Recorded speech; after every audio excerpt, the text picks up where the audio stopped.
Hello, welcome to the Surgical Weight Loss Behavioral Health Education. I am Lisa. I am the Behavioral Health Specialist within the program. You have probably already met with me. I completed your psychiatric assessment. So I wanted to provide some information for you that I think you will find valuable with the journey you're getting ready to go on. So why do you have to have behavioral health education? Basically, we feel like the behavioral health component of your surgical weight loss education is vital to not only your post-operative weight loss success, but also maintaining that loss long term. You probably know several people who have been through weight loss surgery. Some have been successful, some have not. We generally see when people don't commit themselves psychologically to the procedure, they don't always have the best outcome. So it's my hope that you will be able to be successful with the surgery and live a long and healthy life. In this behavioral health session, you'll receive education and suggestions that will help you start making the lifestyle changes that are necessary for a successful outcome. So first of all, let's start to understand a little bit about emotional eating. We need to understand that emotional eating is feelings and eating in response to those feelings and not a true physical hunger. Emotional eating is both a learned behavior and a chemical reaction in your brain. So if you've always turned to food, which is usually your high-fat foods, your sugar foods, your very comfort foods, your carbohydrates, then when you're faced with certain circumstances, such as stress, boredom, or other emotions, your brain will remember this and crave these particular foods. When we eat these foods, our brain then produces what I call our happy chemicals. This is mostly your serotonin and dopamine, and then we're rewarded. Once we learn that food makes us feel good, then we repeat. So now that we have a better understanding about why we tend to want certain foods under certain emotions, we need to start understanding that there are other things that we can do instead of grabbing our favorite snacks or our favorite bad foods that will also help the brain produce that serotonin or dopamine. So number one, let's look at sunlight. Sunlight is one of the things that most of us understand, that when it's sunny, we feel better. Our mood's better. We tend to feel better. What we don't understand is that when we lack sunlight, it actually does not help us release that serotonin. So we don't feel as good. Our mood is not as good. Our cravings are increased because we tend to want to gravitate towards the carbohydrates or the bad foods. When it's gray outside, when it's not sunny, and we're not having a lot of exposure. So sunlight is something that you need to do even in the cold weather. Open curtains, step outside. If you can get morning sunlight, that is an even better thing for you, because morning sunlight produces serotonin that actually has a conversion to melatonin, and melatonin is what helps us sleep at night. So poor sleep is obviously a problem with a lot of our patients. So anything you can do to kind of help you sleep better will also help you in the long run. So get as much sunlight as you can. I'm not talking about laying in the sun and getting skin cancer, but just opening curtains, being outside, taking a walk. Anything you can do to get more natural sunlight is going to help your mood, and it's going to help your cravings. Let's talk a little bit about exercise. Physical activity produces serotonin, dopamine, endorphins, and other feel-good chemicals. And we know it. When we're more active, we physically feel better. So it's really important that, not only for your weight loss, but for your stress management, for your emotional eating, that you start involving yourself in some form of physical activity. Now, sometimes people have barriers, chronic pain, or you're just not able to walk as much. There are other things that you can do. So try to look at chair exercises that is located in your book, YouTube videos. There are just an array of different types of exercises that you can do now that's not just cardiovascular. Anytime you get your heart rate up, it's definitely going to help with the production of that serotonin and dopamine. So take a few minutes to think, what can I do to just increase my exercise somewhat? Once you start doing that, what you're going to find out is that you're going to want to do that. And that is what is coming from your dopamine. Dopamine is our reward chemical. So if you start exercising on a more regular basis, what's going to happen is your dopamine is going to kick in, it's going to reward you, and you're going to want to exercise more. So if you are able to walk, if you're able to emulate just a short distance, try to do a 10-minute walk. 10 minutes, if you can be outside, that's even better, but just a 10-minute walk every day. And then once you're able to do that pretty easily, then maybe you can do 10 minutes twice a day. And then you want to increase from there. And I think what you're going to be able to see is once you start doing that, you're going to be more motivated to do that. Deep breathing, meditation, yoga, any of those types of things that you can do that helps produce the serotonin and dopamine and release endorphins to your brain. Deep breathing is basically a slow inhale through your nose, holding for at least 5 seconds, 8 seconds, and then exhaling through your mouth. This is a very slow process. I like to use a rainbow chart. So if you can visually picture a rainbow in your brain with at least 6 colors in it, make yourself breathe in going up the rainbow and exhale coming down the rainbow. If you'll go through each color of the rainbow, it'll help you focus on those vibrant colors. You'll be getting 5 to 6 sessions of deep breathing. And this will definitely decrease your stress level. It'll help with your emotional eating. And if you are prone to anxiety or panic attacks, it will definitely help you resolve and work through those.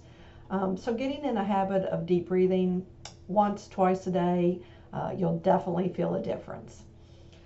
Changing your attitude. So studies show that negative thinking and constant feelings of unhappiness are closely related to low levels of serotonin. So attitude is something that we do have control over.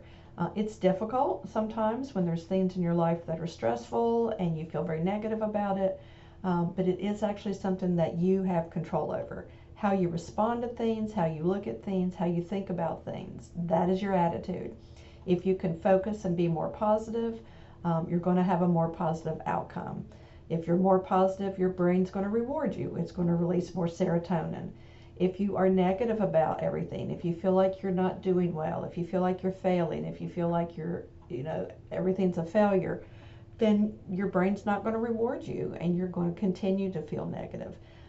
So take this time prior to surgery and work on being more positive towards yourself and being more positive in your attitude. Let's talk a little bit about stress, because stress is just a reality. It's out there and it is causing us a lot of problems. Most people tend to say that they stress eat over any other emotion that we have. So not only are you decreasing your serotonin and dopamine level when you're stressed all the time, but you're also overproducing your cortisol, which is your stress hormone. Cortisol can become very dangerous if you have no way of metabolizing and excreting that cortisol, which is mostly through exercise. So if you have a lot of stress in your life, you don't exercise, then what happens is your body overproduces this cortisol. It then turns to fat, and then it stores in your stomach and it stores in your large arteries. So what you will tend to see when you're under a lot of stress is you tend to have more belly fat, and then you also tend to be more prone to cardiac conditions, the blocking of the arteries, or the strokes, or the heart attacks. So, it's not the only culprit, but it definitely contributes. So reducing your stress, changing how you look at things, all of this goes hand in hand. If you can try to do that, you're going to feel better physiologically, and you're going to have a better response, and not trying to turn to those foods to make you feel better. And then the last thing I'm going to talk about is basically having a plan, having a hobby, having something to do. You don't want to turn to healthy foods when you're stressed, because any food at all is still emotional eating. So you want to plan. You want to write down a list of things that you enjoy doing, put it up on your refrigerator. When you're feeling stressed, overwhelmed, wanting something to eat, go to that list, look at that list, pick something, and go do that. If you will give yourself time to distract yourself with something you enjoy, your brain again will reward you, and that will produce that serotonin and dopamine. So try to put some of these behaviors into place, and eventually you'll see that food is not necessarily that comfort anymore. All right, let's talk a little bit about some of the hormones that we have that tend to contribute to the loss of our willpower. And that's how I like to label it, because we feel like we can't control this. What is wrong with me? Why can't I control this? Well, some of this is not necessarily your fault. Some of this is how our hormones work. And if we learn how to change some of our behaviors so that our hormones work better, then we're going to be more successful in responding differently to certain foods and taking that power back. So we have a hormone called ghrelin, and basically what this is when your diet is filled with very high fat foods or high sugar. So your high fat foods, you understand, that's your pizzas and your burgers and your hot dogs and your fries and your chips and all of those high fat foods. And then your sugar. So if you're a sweet eater, if you're a junk food eater, and they have a lot of fat, a lot of sugar in them, what happens is this particular hormone is activated, and so you will continue to desire those particular foods. So the good news is that this hormone can reverse. So what you want to do is you want to give yourself a couple of weeks to turn this hormone around. So start decreasing your sugar intake, start decreasing this high fat food intake. If you need to visually give yourself kind of a positive motivation, today I didn't eat sugar, today I didn't eat something sweet after I got done eating. Put that on a calendar, give yourself a check mark, give yourself credit. That is positive affirmation for what you did. If you will continue to do this for several days into a couple weeks, what you're going to find out is those foods actually will become less tempting. So for those of you who are pop drinkers, soda pop drinkers, a lot of sugar is in those drinks, and you feel like I'm not going to be able to give up my pop, what you're going to start to find out is once you get away from that, you're going to start feeling better, and it's going to be less tempting, and eventually you're not going to crave that pop like you thought you would. It's important not to turn pop intake into diet pop intake, because the amount of artificial sweetener in diet pop actually tricks your body and will cause you to crave sugar more. So just changing to diet is not your key. Plus it's carbonated, which you can't have after surgery anyway. So let's start getting rid of those high calorie sugar drinks, sugar iced tea, regular pop, Starbucks, all of those iced coffees, all of those things that have a lot of sugar in them. Once you start getting away from those foods and those types of drinks, you're going to find that it's going to get better. All right, let's talk a little bit about your hunger hormone. So this is called your ghrelin. When you don't eat correctly, your hunger hormone gets out of balance and causes you to overeat. So the key with ghrelin balance, I've kind of listed the rules that's going to be best for you to abide by. Number one, you need breakfast. A lot of people don't like breakfast. They don't feel like breakfast is something they can do in the morning. But when you have breakfast within 1 to 2 hours of waking, then basically your hunger hormone starts. When you don't have breakfast, then your ghrelin hormone will start to elevate. When you start going longer than 4 to 5 hours without eating, your ghrelin hormone will continue to elevate. When you get really high up with your ghrelin, so you've not ate all day, you skipped breakfast, didn't have time for lunch, and now it's dinner time and you're starving, that is your hunger hormone. So you're going to get this insatiable hunger, and then you're going to overeat.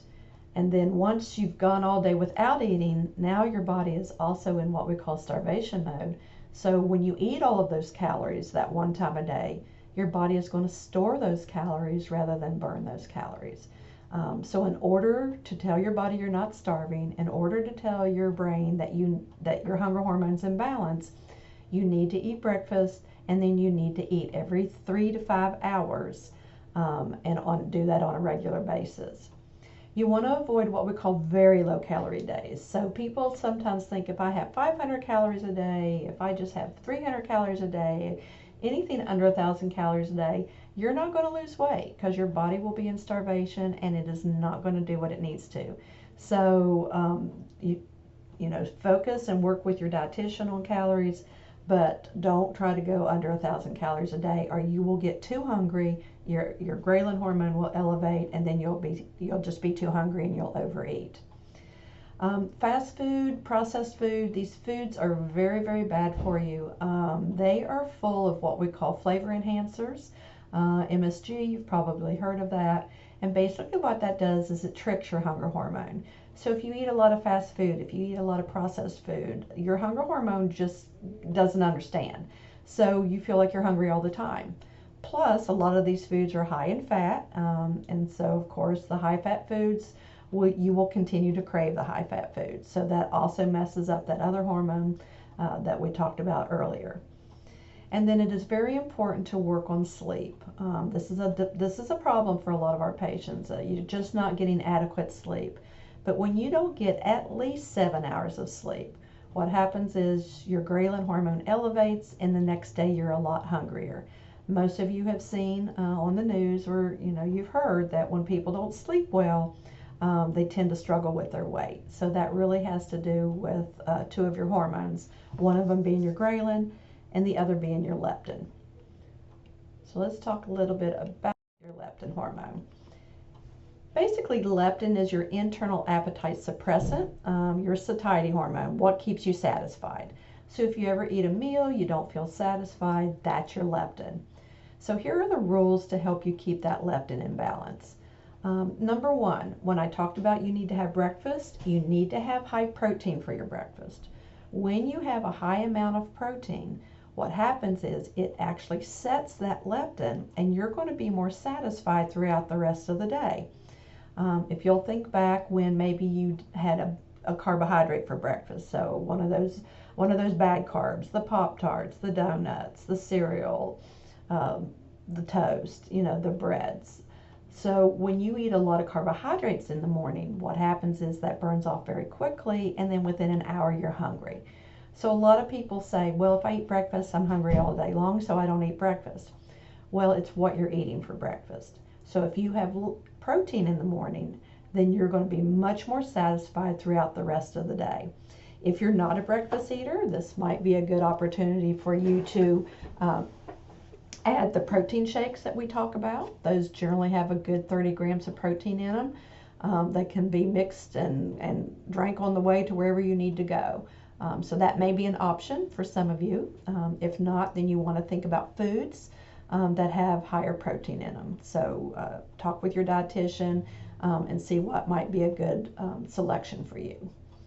The next one says do not eliminate carbohydrates, but decrease the types and the amounts.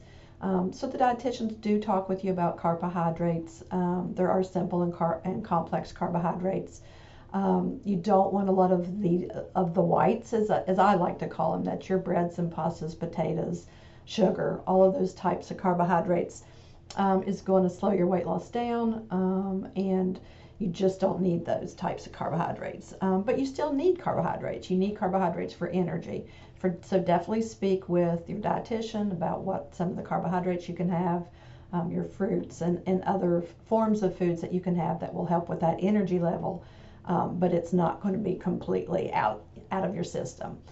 There's a lot of history with people with low carb diets and taking complete carbohydrates out of their diet, and what they end up finding out is once they break that, they go back to eating way too much. So definitely look and educate yourself on what are the best carbohydrates for you. You want to eat 3 smaller meals a day. As we talked about, you want to eat breakfast, eat on a schedule, don't go longer than 5 hours without eating, but you want to stop before you get full. When we get full and you get that feeling, basically what's happening is most people eat very fast and they don't recognize that they're full. So what happens is we tend to eat, we don't think we're full, we go back for seconds, and by the time that what I call our 20 minutes, where our brain and our stomach try to talk to each other, that takes a full 20 minutes. After surgery, you're going to get that message quicker. If you are on any type of the GLP-1 medications, you get that message quicker. But before surgery, and if you're not on one of those medications, then you're probably seeing that you don't get full. So you've got to learn to slow down, and we're going to talk in a little bit about how to do that. When you eat past fullness, it basically knocks that leptin off balance, and when that happens, you're not going to be satisfied the rest of the day, and you're going to end up eating more than you need to. The next thing I want to talk about is not eating 3 to 4 hours before going to bed at night. So if you're a late night eater, if you eat while you're in bed, if you get up in the middle of the night and eat, then what's happening is not only are you not really effectively burning those calories that you've taken in, but now you've changed the leptin, and you're not going to be very satisfied the next day. So you definitely want to look at your schedule, look at how you're sleeping, and not eat at least 3 to 4 hours before going to bed at night. So this is kind of a challenge sometimes for my midnight shift workers. Most midnight shift workers like to get off shift, come home, eat, go to bed. So you really want to look at least 3 hours before you get off shift, having something to eat then, not eating as soon as you get home and going to bed. And then here we are again with the 7 to 9 hours of sleep. So we already talked about if you don't get at least 7 hours of sleep, it increases your hunger hormone. Well, it also decreases your satiety hormone.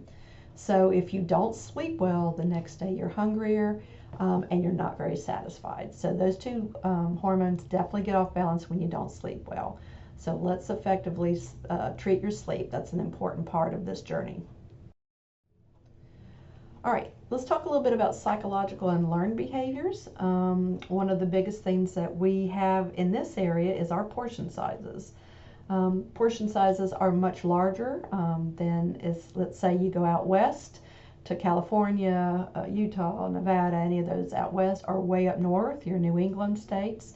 Most of those portions are smaller, but our portions are pretty big. So after surgery, your portion is going to be very, very small. So you need to really kind of start understanding the type of portion sizes that you currently have. So at this stage of the game, I think it's important to change your plate size. You want to change from what we call a 12-inch dinner plate size to more of a 10-inch salad plate size. This is also a child's plate. Sometimes the plates that have the division in them, or your paper plates. Those are usually more of your salad plate size. So this is an old Weight Watchers trick. It basically is your brain sees a full plate, the plate's smaller, so you're actually taking in less calories. So definitely change your plate size. At this point, you don't want to go to a saucer size, but after surgery, you probably want to go down to a smaller size so that, again, you don't feel like you're putting a small amount of food on a big plate. The next problem that we tend to struggle with in this area is cleaning our plates. Most of us were raised to not waste. Clean your plates, just starving children. We've heard that throughout our whole life. Some of you have come from times in your life where food was scarce, or you struggled with food insecurity. So this is really much more psychological and difficult to change than we realize it is. After surgery, you're going to get so full so quick that you're definitely going to have to stop. And if you have difficulty leaving food on your plate because you don't want to waste, then you're going to make yourself sick by eating too much, and then eventually you're going to take in too many calories and start regaining your weight back. So really, really important that you learn that you can stop and leave food. My kind of trick with kind of training yourself differently is to actually leave your last bite on your plate. Do that on purpose. From now on, let's leave a last bite. Let's tell yourself it's okay. You can leave food. A lot of people struggle with this because they feel like they're wasting. So a lot of times I tell my patients, well, let's just think about that differently. You're either wasting by throwing it in the trash, or you're wasting by throwing in these extra calories. The extra calories is hurting you. The trash can is not hurting you.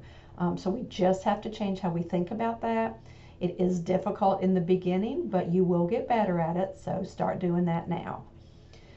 You want to kind of stop changing how you eat. A lot of times we eat while we're busy.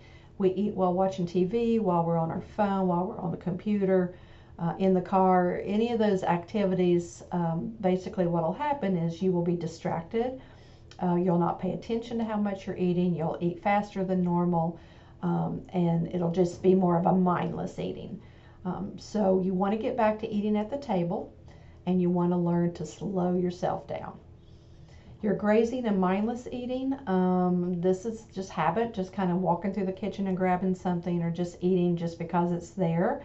One of the things that you can do to kind of change that is actually set yourself on a schedule by setting a timer, maybe on your phone, just to go off every 4 hours, every 5 hours, or every 3 hours, just to tell yourself, I cannot eat until my timer goes off.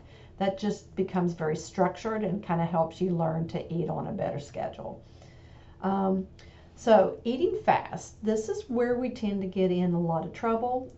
This is why we tend to overeat. This is why we get too full. Most of us have grown up eating very, very fast because we're in a hurry, we're on the run, and we just don't pay attention. If you don't slow down before surgery, what'll end up happening is you'll probably take too big of a bite, you won't chew it enough, it may get stuck, and that will be painful after surgery. So you really want to start focusing on what can you do to slow yourself down. So one of the, here's some things that you can practice. Like I said, eat at the table. Put your fork down in between bites. Get up and go do something. I've had patients who have actually gone up and done a load of laundry and come back and finish their meal. Get smaller utensils. When we tend to use smaller utensils like your shrimp forks, your toddler spoons, those small utensils tend to make us eat slower. Most fast eaters like the big soup spoons. They like to eat fast, so they kind of just take it in really quickly. So change your utensil along with your plate size. Take your time. Set a timer. Set a timer and see how fast you actually eat right now.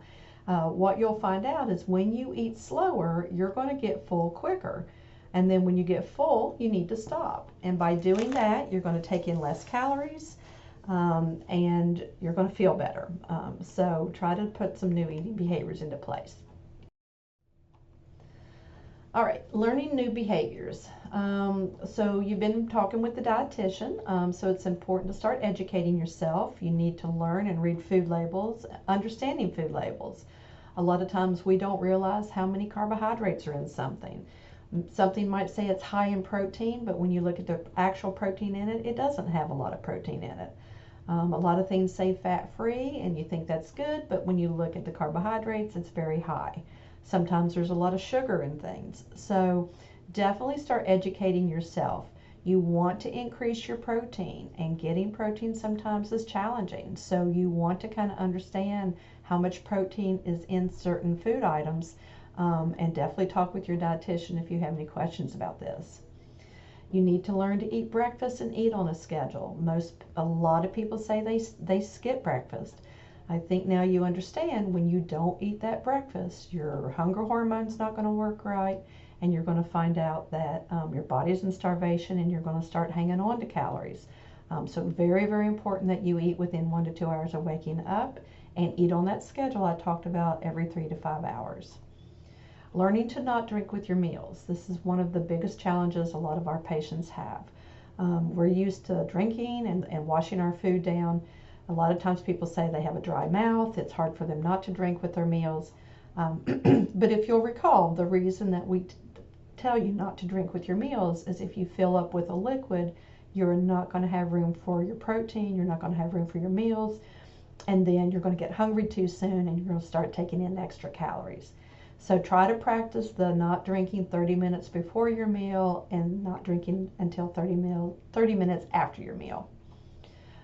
Learning to eat slower, we've talked about that, so it's important that you really, really work on this before surgery, because you do not want to be eating fast and eating large bites going into this procedure. Let's plan your meals and snacks in advance, especially if you have to work or if you're busy during the day. Let's start planning what you're going to take with you. Sometimes there's temptations, there's a lot of fast food available. It's going to be hard. You don't want to plan on your meals by going to fast food. Be prepared when going out to eat.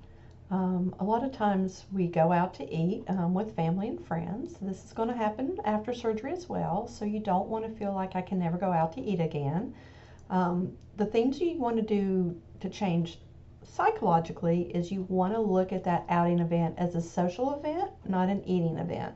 A lot of times when we go out to eat, we focus on where we're going, what sounds good, what are we going to get to eat.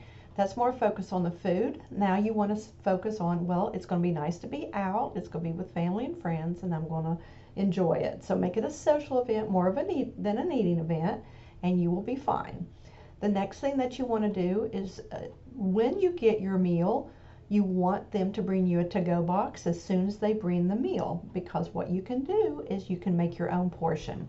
So before surgery, you want to cut that in half. You want to put half of it away, have it for another meal. If it's out of sight, out of mind, you're going to do better by not consuming as much when you go out to eat if you do that. After surgery, it's probably going to be about a third of that. So you just make your own portion, put the other in the to-go box, and then it's not there in front of you to be tempting. And then you definitely don't want to rely on fast food as a quick option. We already talked about the high fat and the MSG that's in most of your fast foods. That will just cause you to continue to want to have fast food. So let's get away from fast food being an option. Prepare, take things with you, and just try to get away from the fast food as much as you can. So ways to ensure weight loss and long-term weight loss. After you have the sleeve procedure, you need to utilize the first 6 months to a year to achieve your best weight loss. So we will tell you, do not return to high fat or what I call the whites, your breads, pastas, potatoes, sugars, rices, until you've reached your weight loss goal. If you reintroduce those foods too soon, what you're going to find out is your weight loss is going to slow down. And then when that 6 months happens, when that year happens, you're going to be like, how come I haven't lost as much weight as I thought I was going to?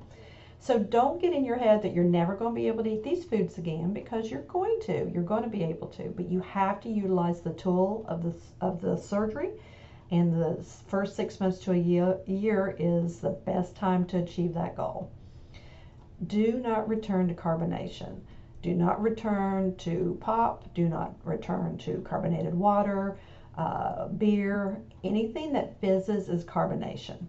So I will tell you, anybody that returns to carbonation will have weight regain. So you want to get this out of your head. You want to know that that is the one thing you cannot return to, because it will interfere with your success, and you will have weight regain if you return to that. From a psychological standpoint, I do not want you to weigh yourself several times a day or even once a day. Once a week will help you be accountable. It'll give you a more accurate picture of where you are. But daily weights can put just too much mental pressure on you, causing you poor eating behaviors. It's easy to get caught up in how much weight have I lost, because your weight loss is pretty rapid. So it is exciting, and you get excited and you want to see how much you've lost. But the day that you plateau, or the day that you have a little weight gain, it actually will impact your mood, your stress, and then it's going to kick in your stress cravings, and it's just going to cause you, more anxiety. So please heed to my warning. Unless you have a condition such as congestive heart failure, where you have fluids, and you have to weigh every day for that purpose, unless you have a medical condition that tells you have to weigh daily, do not allow yourself to weigh every day. It will cause you a lot of mental stress. We want you to keep all your appointments with your surgeons and dietitians after surgery. The surgeons will see you about 2 weeks after surgery, 3 months, 6 months, and a year. The dietitian will see you at those times as well. We want to follow with you. It's important. Even if you're doing well, we want to see that you're doing well. We want to be there to support you. Do not feel like you're not losing very fast, you're not losing as much as you thought, so you don't want us to be disappointed or upset. That's not how we think. That's not how we work. We're here to support you in any piece of this journey. I also would like to see all of my patients 3 months after surgery, just to check on what's going on in your life. Life starts kind of falling back into place. How are you doing? Just the psychological support is always there. I'm always available, but I definitely want a 3-month follow-up appointment, so make sure you get that scheduled with me as well. And then find good support. Try to avoid social media sites if they cause you stress. There are so many bariatric forums and Facebook and TikTok and Snapchat and there's just so many, Instagram, there's just so many sites. If you are getting support, you're getting recipes that sound good, things that tend to work out okay, you do like the before and after pictures of people, but if you start comparing yourself to those people and you start asking yourself, why don't I look like that? That's stress. That's going to cause more problems for you. Sometimes the education information that people are providing you is not what we teach. So you don't want to be confused about what you're hearing from everywhere. So a good rule of thumb is if you are on a social media site that is providing you support and you feel good about it, then use it. If it's causing you stress at all, then get off of it. All right, let's talk a little bit about relationships, because there's a lot of stuff out there, people talking about everybody changing after weight loss surgery. So let me talk first about spouses or significant others. It is not true that everybody gets divorced or breaks up after weight loss surgery. However, it is true that relationships can be affected by weight loss surgery. A lot of times your partner has that, what we call the in common factor. You guys have had this in common, you guys have eaten the same way, you have the same habits, you like to do the same things. Sometimes food is a big part of your relationship. You go out to eat together, so food is a big piece of your relationship. When that changes, when you start doing things different, when you start eating different, when you start looking different, when you start doing things different, sometimes that can kind of kick in that insecurity of things are not the same. Sometimes you'll be told that you're different. The reality is you are different, but it doesn't have to be a negative thing. So try to remember that your spouse is going through this as well. It's not necessarily their surgery, but they are supporting you. And it's hard on them. So you want to provide your spouse or significant other support as well. You want to ask how they are doing, ask if they have any questions, include them as much as possible. The reason I ask in your psychiatric assessment, tell me about your relationship, is that if there has been struggles in the relationship, if there has been infidelities or insecurities or jealousies, or there's been problems in the relationships, then those relationships may have some difficulty. It may stir up some of those old feelings or those insecurities. So it's important to have open communication, listen to your spouse or significant other, listen to what they feel, but understand that you have to be able to communicate to them that you're not changing how you feel, you're just changing how you eat and how you do things. So support from each is needed on both sides. Let's talk a little bit about children.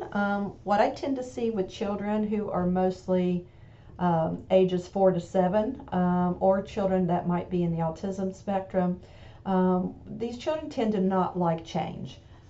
Change is hard. Change is hard for these children. Their normalcy is what it is. So when you start looking different, feeling different, because children sit on our laps, they feel us, they know who we are. Then sometimes when that changes, that's a little scary to them. So you may feel like you don't want to tell your child what's going on, but you can put it in a way that they can understand. That you're going to be losing weight, and that's a healthy thing, and it's a good thing because you'll be more active, you'll be able to get on the floor and play with them. Keep it very positive, but definitely let them know that something is going to be changing, so that they won't be caught off guard and just suddenly not understand what's going on. Teenage daughters with moms. I sometimes tend to see difficulty with teenage daughters with mom. I don't tend to see issues with dad as much, but with mom, especially if your teenage daughter also has some weight struggles herself. A lot of times teenage daughters feel like you have that in common with them, that you understand, and when you start losing weight and they still have a struggle with their weight, sometimes that resentment that you're losing weight can stir, plus teenagers are going through a lot of hormonal changes. So try to be understanding, a little bit supportive of your teenage daughter, and then include her in the behavioral changes that you're making, because teenagers, have good metabolism. So if they'll practice the behaviors you're practicing, they'll probably see weight loss along with you. Just be aware that there may be some resentment, some negativity, and try not to take that too personal, but just be very supportive of them. Teenage daughters who do not have weight struggles, I don't tend to see the same issues. They tend to not have difficulties. Boys with mom, again, I don't tend to see issues with dad, but boys with mom, sometimes there's a change in that because boys generally don't like mom to change. They don't feel that there's a need for it. They don't see why you need to do anything different. You've probably seen that in the past. Maybe you had a different hair, a hair done differently, or you dressed differently, or just something, and they were like, what'd you do that for? So generally boys just don't like mom to change. So some of their kind of not really involved in what you're doing, or just kind of ignoring what you're doing, may have a lot to do with that. But sometimes it has to do with fear. Boys in general are pretty protective of their mothers, so they really may be more scared about you having surgery, and just going to act like they don't care. So some of that might be what's going on with them emotionally. Again, I think open communication, talking with them, even though they may not respond, at least they'll hear you.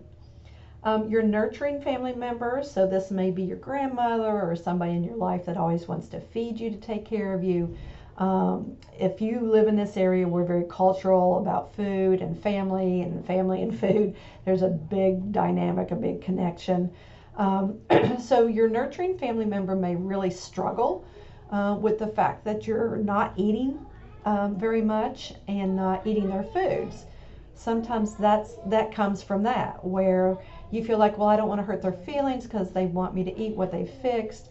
I think it's really important that you provide education, explain the size of your stomach, the foods that you can have, and help them understand that that's not what it's really about. Education, again, I think is a big key. And then lastly, I'm going to talk a little bit about women and sisters. If you have friends or your sisters, that, again, this is mostly with women. If you have female friends or these sisters who also have weight struggles, then you may find that sometimes they are kind of pulling away, or not as supportive, or not giving you the support you thought you would have. If you run into this, that's probably more about what's going on with them than it is actually to have to do with you. They may be scared that you're going to kind of lose that that connection, that you're not going to understand. And so sometimes that's where, some of that, I'm going to pull away from you first before you start pulling away from me. I hope you don't run into that. Not everybody does, but sometimes it does happen. So just, whoever knew that you having weight loss was going to affect people around you, but it can. And as long as you have that awareness and try not to take it so personal, because it generally has to do more with what's going on with the other people than it really is having to do with you. So basically, you just never know how people will respond to your weight loss. You may actually be told you're taking the easy way out, or that you've changed. All of those sound very negative.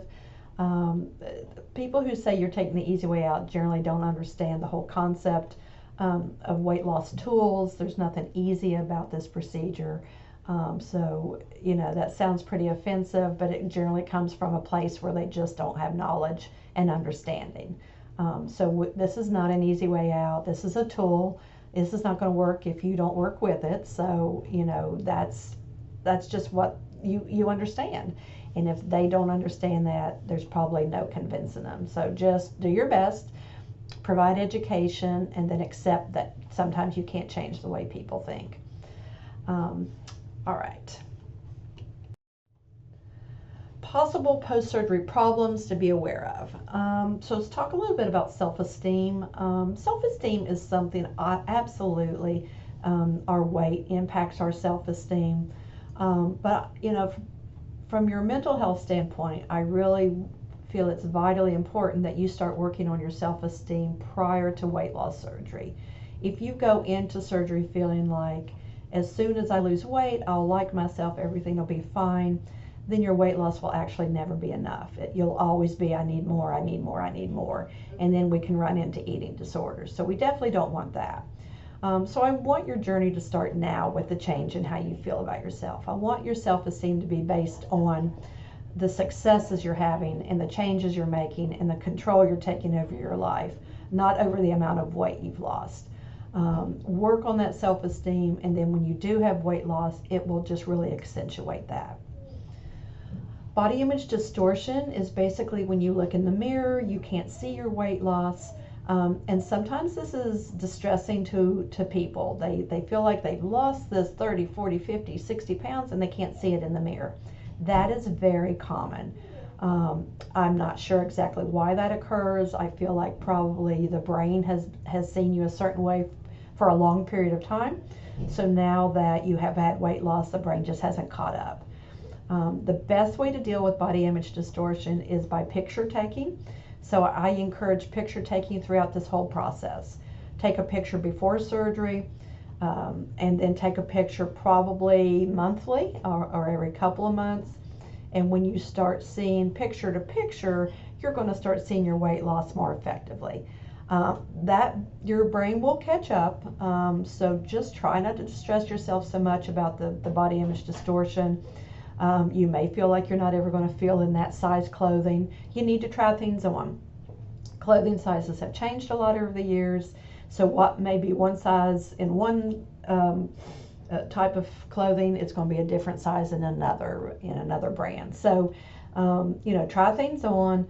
Don't shoot for, I want to be a size this, because the size may be different with different brands. Just be very comfortable in your own skin. If you need to, dress in different ways, you don't want to go through a lot of brand new clothing changes right now, because your weight is going to continue to lose. So you want to utilize your secondhand stores, your Goodwills, anything that you can do that's just not going to cost a lot of money right now, because then you'll just have to get new clothes. So to save yourself a little bit of money, try to do that. But definitely try things on. Don't focus on the size, and take pictures. And then also keep that one article of clothing that you like. And as you lose weight, continue to try on that one article of clothing, and you're going to be able to see that it is too big. And that will be kind of your reminder that yes, you are losing weight, even though you're not able to see it in the mirror. Depression actually can happen after surgery. I feel like if you prepare psychologically before surgery, you don't tend to see as much of depression or the grieving type of process. Sometimes people grieve not having the foods they like. Sometimes they grieve just kind of things not being the way they used to be. So this is why I say start with while you're in medical weight loss, start making these small changes, start thinking how you do things differently, start eating differently, and you'll work through kind of that loss of love for certain things and that grief period. A lot of people don't tend to develop depression after surgery, but if you do, it's usually pretty short-lived. Of course, if it continues, you definitely want to get in touch with me and we can kind of work through that. If you are currently treated for any kind of anxiety, depression, any other mental health conditions, you do not want to stop your medications. I cannot tell you the number of times I've had patients come back and say, yeah, I stopped my medication, I was feeling fine, and then I got depressed again. So, if you are treated for a mental health condition, that is more chemically based. So that medication is keeping those chemicals in balance. There may come a time when you can decrease the milligrams, or possibly come off the medication if you're producing your chemicals through exercise and other methods, but now is not the time to do that. So even if you're feeling better, you're feeling good, your mood's good, do not stop any psychiatric medication that you're currently taking. And then transferring of addictions is actually a very real thing. When we practice a certain behavior that releases dopamine, that is our reward chemical. So if a person smokes and they stop smoking, they tend to gain weight because they tend to turn to food. If you're an emotional eater and you all of a sudden now you're not emotionally eating anymore, well, you may find those things that produce dopamine may start to increase. Those can include any alcohol substance usage, nicotine usage, shopping, gambling, sex, any of these things that kind of releases that dopamine. You have to have awareness. Exercise, that's the good one. So you want to utilize exercise to help with your dopamine release. If you are a person in recovery from alcohol or any kind of a drug addiction, you probably noticed that you gained weight during recovery, and that's generally because once you stop the substance you were using, you tend to gravitate towards the sugar or the higher fat foods. So now that you are not having those foods anymore, you definitely need a good relapse prevention plan in place so that you don't return to that addiction or that time in your life when you had difficulty. So it's very real, and you want to have that awareness. Alcohol after surgery is just not recommended. We do know that your stomach is smaller and your food on the stomach is less, so the absorption of alcohol is much more rapid, and rapid intoxication can have a higher tendency to addiction. So even if you've never had a history of alcohol abuse, under certain circumstances, it could grab a hold of you. Of course, any kind of beer is carbonated, so you can't have that. Wine has a lot of sugar in it.